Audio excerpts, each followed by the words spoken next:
So hello sa mga followers ng ah, Usapang Religion. At ito ulit si Alvin, faculty ng Penwell School of Theology. At welcome dito sa ating series na Read Your Bible. Actually, I'm supposed to be on a holiday right now. No, bakasyon dapat ako. Pero pinipressure ako ni Direk na gumawa ng video dahil ubos na raw yung kanyang stock. So shoutout sa iyo, Direk. At salamat din sa opportunity na makapag-share ng mga thoughts or ideas, especially with regards to how we read or interpret yung mga modern translations ng Bible na meron tayo ngayon. So, as I mentioned, nasa bakasyon ako ngayon. So, nandito ako sa isang undisclosed location na familiar sa marami sa inyo, siguro. Okay. This is somewhere in Laguna, sa southern part ng Metro Manila. Okay, so dun sa previous video na ginawa ko ay tinalakay ko yung tungkol sa usapin ng homosexuality, no? At isa sa mga sinubukan kong ipaliwanag ay paano ba tinatranslate, no, yung mga expression sa Biblia na seemingly ay nagpapakita ng homosexual relationship, no? So dalawang passage yung tinignan natin, yung 1 Corinthians chapter 6 verse 9 at yung 1 Timothy chapter 1 verse 10, kung saan binanggit yung mga terms na malakoy and arsenicoitai. No? So based dun sa video na yon, sinubukan kong ipaliwanag ano ba yung historical context and yung cultural context ni Apostle Paul or whoever wrote those texts, no? And in light of their cultural and historical background, ay paano ba dapat i-interpret or i-translate yung mga terms na yon, no? So, sa pagta-translate or sa pag-interpret ng Biblia, importante yung faithfulness, no? That's one criteria na ginagamit ng mga scholars when it comes to evaluating, no, yung quality ng translation. So, mapapansin nyo dun sa mga dinidiscuss natin dito na whenever we would look at a particular term, no, like those two terms, no, malakoy and arsenicoitai, no, hindi mo lang sila i-interpret literally, no. Halimbawa, yung malakoy, literally, ang ibig sabihin nun is soft, no, or soft fabric, no, and yung arsenicoitai ay it's man bedding another man, or kasi plural, no, so man bedding another other men, no. So yun yung literal na translation nung pag translate mo yung Greek word for word, no. Pero hindi siya itinatranslate word for word, no, kundi inaalam ano yung mga nuances ng mga expressions na yon. And meron din siyang, bukod sa historical at cultural background, titignan mo rin yung literary context nun, no. Ibig sabihin, as a piece of literature, ano yung literal intent nung sumulat, no, when he wrote that text, no. So ang literal interpretation or translation is soft and men bedding another man, no. Pero no, hindi lang ganun kasimple na ita-translate mo siya literally as that, no, kasi as I mentioned, yung mga words na yon ginagamit siya sa isang particular cultural, historical, and literary context, no. So in other words, yung mga words na yon are euphemisms or pwede nating sabihin na mga metaphors, no. So kaya yun yung pinaliwanag ko, no, nung last time dun sa video na yon. So ngayon, ang tanong is kung tingnan nyo na lang yung video, no, kung ano yung ibig sabihin ng homosexual relationship na binanggit doon sa text na yon or doon sa passage na yon, no. So hindi ko na ulitin yung diniscuss ko doon. Okay. So meron ba sa Biblia na example, no, na concrete na example ng gay relationship, or in other words, meron bang gay na model or example sa Bible, no? Kasi yung mga binasa natin kay Apostle Paul is instruction describing the lifestyle of people in his time, no? So pero meron ba tayong mga specific characters na makikita sa Biblia? Sabi ng iba meron, no? Halimbawa, yung relationship ni David tsaka ni Jonathan, kung saan in one passage, no, nung namatay si Jonathan, no, David wrote a song for him, no? And dun sa song binanggit ni David na yung pagmamahal ni Jonathan is greater than any love of a woman, no? So kaya sabi ng iba, mukhang merong hint, no, or implied doon sa poem na yun or doon sa song na yun ni David, na yung relationship niya kay Jonathan is beyond political or yung best friend-friend relationship, no? Kasi kinumpara niya yung connection niya with Jonathan with the love of a woman, no? Pero alam naman natin that they're both male or men, no? So kaya sabi ng iba, maaring ano yun, no? Parang merong underlying tone ng same gender relationship between David and Jonathan, no? So pero sabi naman ng iba, David is, since it's a song, so David is speaking metaphorically or figuratively, na ganun ka close yung relationship niya with Jonathan that he's comparing it with the love of a woman, no? Another example is yung relationship between Ruth and Naomi, no? Alam natin si Ruth and Naomi, it's a relationship between biyenan at manugang, no? So sa Filipino context makulay yan, no? Madrama yung mga usapin na yan pagka pinag-usapan yung relationship between mother-in-law and daughter-in-law, no? Pero pag tinignan yung relationship ni Naomi and ni Ruth, so as I mentioned, these are both widow, no? And dun sa kanilang relationship, in-emphasize yung faithfulness and loyalty ni Ruth towards her mother-in-law, no? At dun sa dun sa story na yun, makikita natin yung vow na sinabi ni Ruth, no? Na sabi niya, your people will be my people, your place will be my place, and your God will be my God, no? It's funny dahil sa experience ko sa pastoral work, minsan nakikita ko yung vow na yon sa mga marriage ceremony, no? Na binabasa between husband and wife, no? Sa heterosexual na relationship. When in fact, yung vow na yon or yung oath na yon ay sinabi ni Ruth, no? Who is a woman or a female, no? Towards another female who is Naomi, no? Yung kanyang mother-in-law. So yung vow na yon ay between, biyenan and manugang, no? Yung original historical context niya. Kaya sabi ko nga, it's funny if you know the original context of those words, no? Pero dahil it's a beautiful expression of loyalty and commitment between, two people, no? Making that strong bond of relationship. So ginagamit siya sa wedding.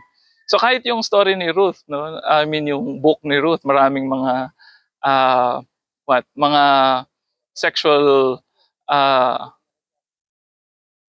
colors yung story na yon, So kahit nung halimbawa nung na-meet niya yung si Boaz, no, na nakahanap sila ng opportunity ng kanyang mother-in-law para makaahon sila sa kahirapan dahil may na-meet sila na MMM, no. So matandang mayaman na mabubuhay pa ng matagal. So sa iba alam siguro yung totoong meaning nun.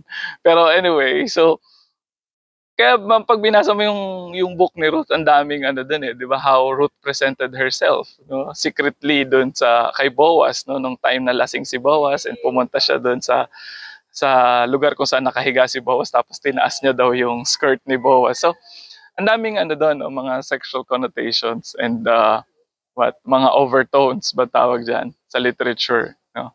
So that's another example, no, yung relationship ni Naomi and Ruth. Kaya sabi ng iba, it can be compared to homosexual relationship, no? Sabi naman ng iba, again, it's a piece of literature, it's a story. So whether you take it literally or not, no, but it's actually a way of making a strong emphasis, no, doon sa commitment ng loyalty between two strangers and through two people na merong strange background sa buhay nila, no, or experience sa buhay nila, extraordinary experience. So pero again, yung mga story na yan between David and Jonathan and Naomi and Ruth, does it mean na meron ba silang sexual relationship? No, so yun yung So no matter how close they were, no, gaano man kadikit yung kanilang relationship, ibig bang sabihin na merong sexual aspect yung kanilang love and commitment sa isa't isa, or it's just pure friendship and commitment, no, between two people, no? So yun yung tanong ng iba doon. So, yan yung dalawang example. Now, pupunta tayo sa New Testament. Meron bang example sa New Testament ng homosexual relationship?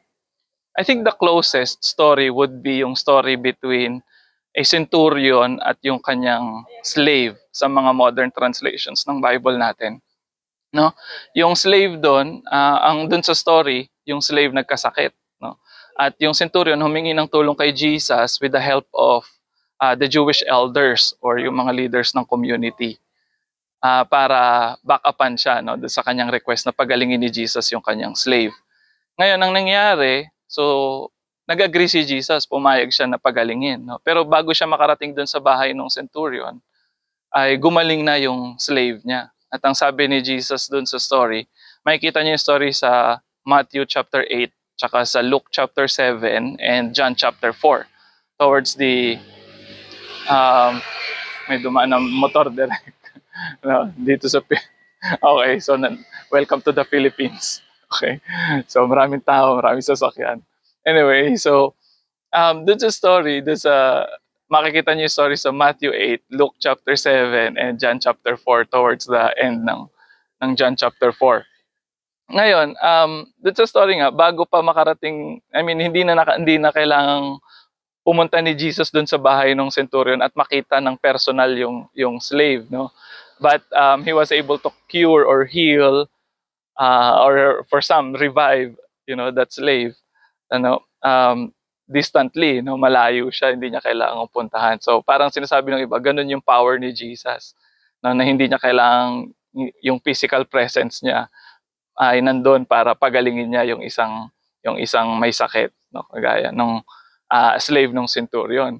Pero pag tinignan mo mabuti yung cultural context noon, no, at yung literary context ng passage na yun, it seems like mas marami pa siyang sinasabi, no, aside doon sa pagpapakita ng kapangyarihan ni Jesus na magpagaling.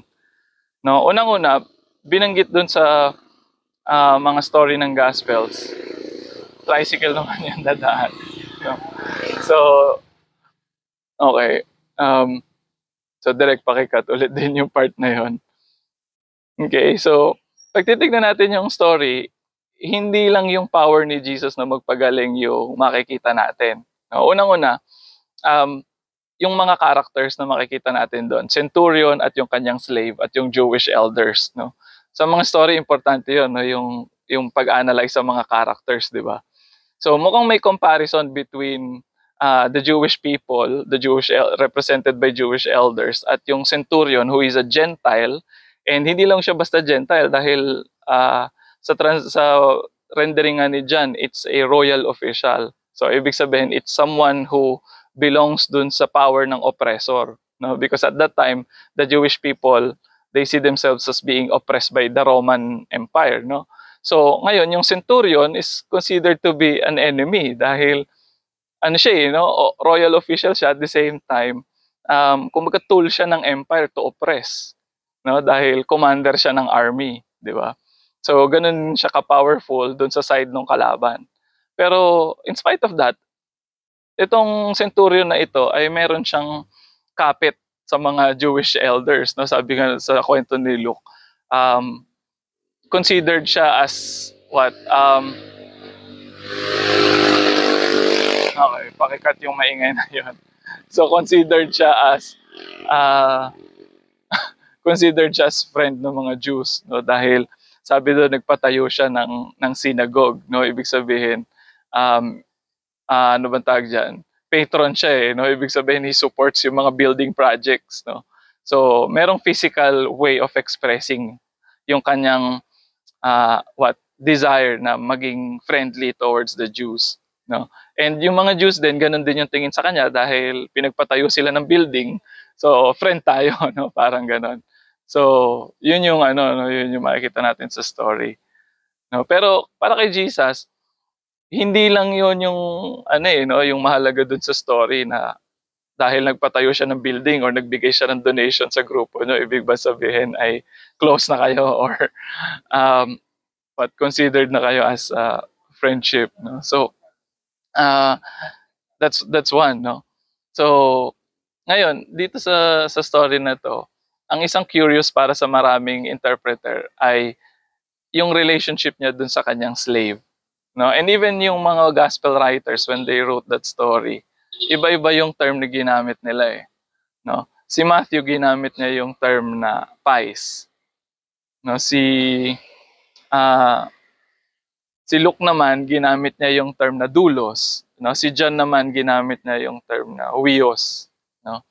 So, magkakaiba yung nuances ng mga terms na yun. And another thing is that sa mga Gospels, bakit si Matthew, si Matthew, si Luke, at si John lang yung nagsulat tungkol doon sa slave na yon, no? Bakit wala kay Mark, no?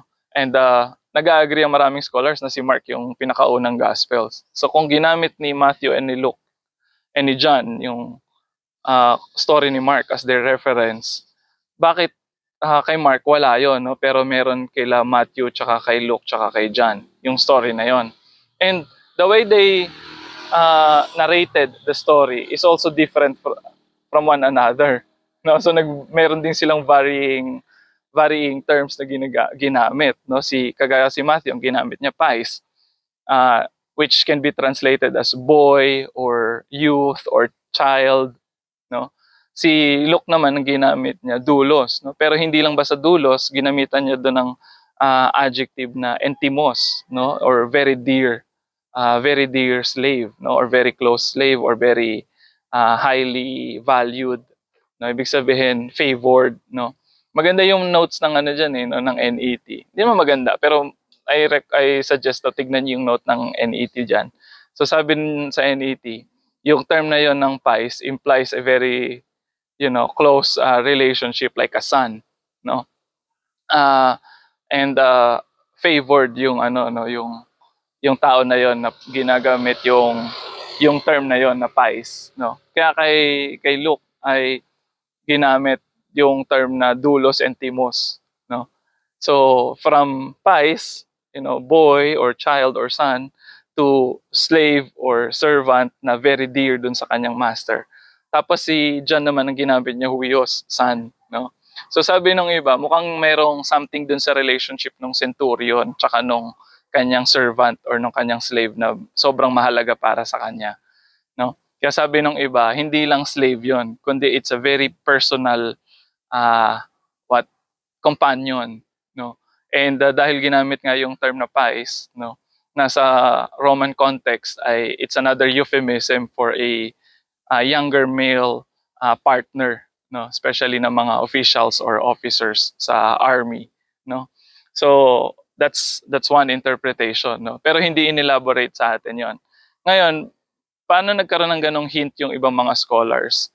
Ang isa dyan, kasi si Luke ay natural Greek speaker, so Luke would know ano yung implication ng term na pies, so he avoided using that term, no? Kundi pinakita niya that this person or this man is actually a slave na very close sa kanyang master. Pero how close they are, so it's left to the imagination of the readers or the interpreters, no?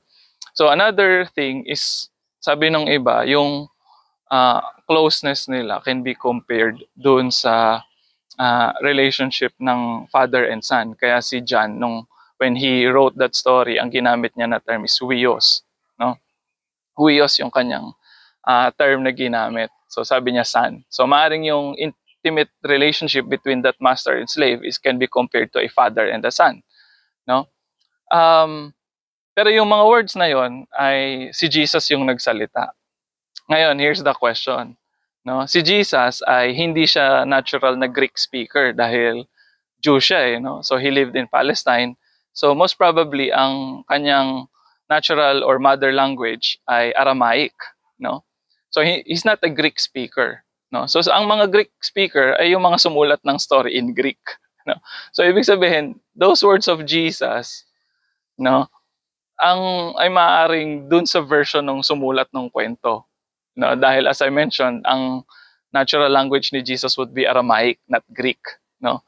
So sa version ni Matthew and ni Luke and ni John, iba-ibang Greek term yung ginamit nila, no? So alin talaga, kung si Jesus ay native speaker ng Greek, anong Greek word yung talagang ginamit niya sa story? So Yun yung question, di ba? So bakit magkakaiba yung version nila ng terms? So that's one question for the scholars, by the scholars, no? So kaya ang ano diyan, ang reasonable na explanation would be this story started as oral tradition, no? Na ipinapasa-pasa through different sources ng mga materials like the cue, like the sign source, no, para kay John, no, na ginamit nilang materials. So in other words, it's the writer putting the words in Jesus' mouth, no? Yun yung nangyari dun sa story na yon, no? But what is common among all these three gospel stories is that the term pies or yung young boy or youth, no, or son ay or child ay consistent dun sa centurion or dun sa royal official na every time he would refer to his slave or dun sa kanyang servant, he would use the term pies, no? And yun nga, ang explanation doon, if you're going to look at the cultural context and literary context of that term, it's actually a metaphor or a euphemism for a dear companion, a young lad. No? So kaya sabi nung iba, this is an indication na yung relationship ng centurion at ng kanyang slave is something that is beyond professional. No? So, pero hindi specifically binanggit ng gospel writers. Why? No? Bakit hindi nila inelaborate? Kasi they're also coming from a particular cultural context, no? Na yung readers nila or yung community nila ay highly patriarchal, no? Maaring they're avoiding controversy, no, by using euphemisms and figures of speech, no? Which could be clearer para dun sa mga nagbabasa who is coming from that context, no? Ibig sabihin yung mga insider dun sa context ng Gospels, mas maintindihan nila yon. No, pero sa atin, coming from the outside, hindi natin alam yung kanilang cultural context, so hindi natin agad mapipick up yon, no? So that's one explanation, no? And what's clear in the passage is that in spite of the controversial or intriguing or questionable profile of the centurion, inaffirm ni Jesus yung faith ng centurion na yon, no? Doon nga sa Gospel ni Luke, dramatic kasi tumalikod pa si Jesus, hinarap niya yung mga Jewish elders, sabi niya, I've never seen such kind of faith, even in the house of Israel. No? Can you imagine, no, na if you are coming from that kind of cultural context, na ang tingin ng mga Jews sa sarili nila is mas uh, mas superior yung kanilang faith, no, kay God, no, because of being Jew, no? Tapos sasabihin ni Jesus sa inyo na mas magaling pa itong centurion na ito, mas magaling pa yung faith niya or mas strong pa yung faith niya compared sa inyo, 'di ba? It's something na mapapaisip ka talaga yung reader, no? A centurion with an unclear lifestyle, no, ay inaffirm ni Jesus yung faith, no, ng centurion na yun, at sinabi niya na higit pa yung faith ng centurion compared doon sa mga children of Israel. So, yeah. So, yun yung makikita natin. Now, again, yung question, is the centurion gay or is his relationship with his slave can be compared to a homosexual relationship? We cannot know exactly for sure, no, but there are hints or there are mga red flags. Red flags ba yun? May mga signs doon sa text that it would imply like that, no? But what is clear in the text is that Jesus affirmed the faith of someone who is considered to be an outsider. No? Labas siya doon sa expectations ng maraming tao when it comes to faith. No? But in spite of him being different and having a questionable character, no, kaya sabi nga ng iba, kaya siguro ayaw niyang papuntahin si Jesus sa bahay niya kasi makikita ni Jesus yung lifestyle niya and kasama pa yung mga conservative na elders, di ba? So, in spite of that being a character na medyo shady, no? So, inaffirm ni Jesus yung kanyang faith at sinabi na I've never seen such kind of faith, no? So, it's something na very curious para sa atin bilang mga interpreters ng Bible, no? How do we look at outsiders, no? So paano natin tinitingnan yung mga people who are different from us, no? The way Jesus did. So magandang measurement, no? Si Jesus as our example kung paano niya tinuring or tinrato yung mga tao na may have a different uh, kind of life, no? Compared dun sa mga tao sa kanyang paligid. So, yun lang muna at maraming salamat.